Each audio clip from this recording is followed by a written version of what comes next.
প্রিয় সাংবাদিক ভাইরা, আজকে আমরা মাননীয় প্রধানমন্ত্রীর সাথে বসেছিলাম। আর পৃথিবীতে যে আজকে সমস্যাটা সৃষ্টি হয়েছে মধ্যপ্রাচ্যের যুদ্ধের জন্য এবং স্বাভাবিকভাবে জ্বালানি উদ্বিগ্নতা মানুষের মধ্যে বেড়েছে, আমরা ওনাকে ব্রিফ করলাম। আমি আগেও বলেছি, গতকালকে বলেছি যে তেল নিয়ে উদ্বিগ্ন হওয়ার কোনো কারণ নাই। আমরা রেশনিংটা করেছি এই জন্যই যে একটা অনিশ্চয়তা আছে, যুদ্ধটা কতদিন চলবে, সেই জন্য আমরা একটা রেশনিং করেছিলাম। কিন্তু মানুষ এই রেশনিংটাকে ভয় পেয়ে স্টক করা শুরু করেছে। আসলে আমাদের তেলের কোনো অভাব নাই। শুধু তাই না, আগামী 9 তারিখে আরও 2টা ভেসেল আসছে। সুতরাং তেলের কোনো সমস্যা নাই। আমি সবার কাছে অনুরোধ করব, বিশেষ করে মিডিয়ার কাছে অনুরোধ করব, জনগণকে এই মেসেজটা দেওয়া যে এই তাড়াহুড়া করে কোনো কিনের দরকার নাই। আমাদের কাছে মজুদ আছে, আমরা পেট্রোল পাম্পে তেল দিচ্ছি এবং চলবে। এটার জন্য লাইন দিয়ে সারা রাত জাগার কোনো প্রয়োজন নাই। মানুষ তেল গেলে তেল পাবে। একদিকে লাইন দিচ্ছে, আবার অনেক জায়গায় পাম্প, আজকেও কয়েকটা পাম্পে তেল পাওয়া যায় না। তো এটা পাম্প ম্যানেজমেন্ট পাম্প ম্যানেজমেন্টে আমরা তো নির্দিষ্ট পরিমাণে তেল দিচ্ছি।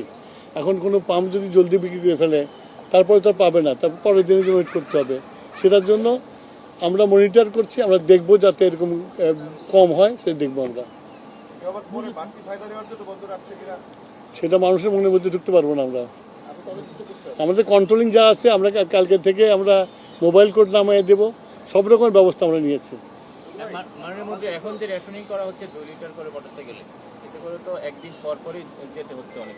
এটা কি আর একটু বাড়ানো যায় কিনা? না, আমি তো বললাম যে আমার মজুদ আছে, কিন্তু ওই যুদ্ধ কবে থামবে কেউ তো আমরা জানি না। তা আগে থেকে আমার ঘর ঠিক করতে হবে না, সঞ্চয়তে রাখতে হবে না?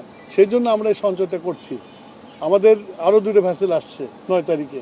সুতরাং আমাদের যে শর্টেজ পড়ার কোনো সুযোগ নাই। তারপরেও যেহেতু যুদ্ধ চলছে, তা আমাদেরকে খুব হিসাব করে চলতে হবে। কতদিন চলবে এরকম? যুদ্ধের উপর ডিপেন্ড করে। এটা মানুষের, এটা মানে আমরা সবাই করি। এটা খালি মানুষকে বলে লাভ নেই, সবাই করি যে মজুদ করার চেষ্টা করি।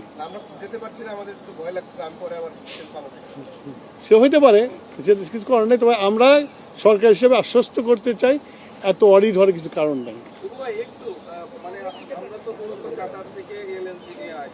আমি অত ডিটেলসে যাব না। আমাদের অল্টারনেটিভ, কাতার ছাড়া অল্টারনেটিভ ব্যবস্থা আছে, আমরা চেষ্টা করছি সব জায়গাতে আনার জন্য। বললাম যে আমাদের 2টা ভেসেল আসছে 9 তারিখে। আমাদের এলএনজি, এলপিজি সকল ধরনের তেলের পর্যাপ্ত মজুত রয়েছে এবং আগামী দিনগুলোতে যেন কোনো সংকট না ঘটে সে কারণে আমরা বিকল্প উৎস থেকে আমরা কাজ করছি। আমরা আপনাদের মাধ্যমে দেশবাসীকে এই অনুরোধটাই করতে চাই, আতঙ্কিত হওয়ার মতো কিছু নেই, কিন্তু বৈশ্বিক পরিস্থিতি বিবেচনায় আমরা সতর্ক হব, সকলে সচেতন থাকবো, এটুকুই আহ্বান। ধন্যবাদ। আসসালামু আলাইকুম। এসব ক্রাইসিস এটাই করতে হয়।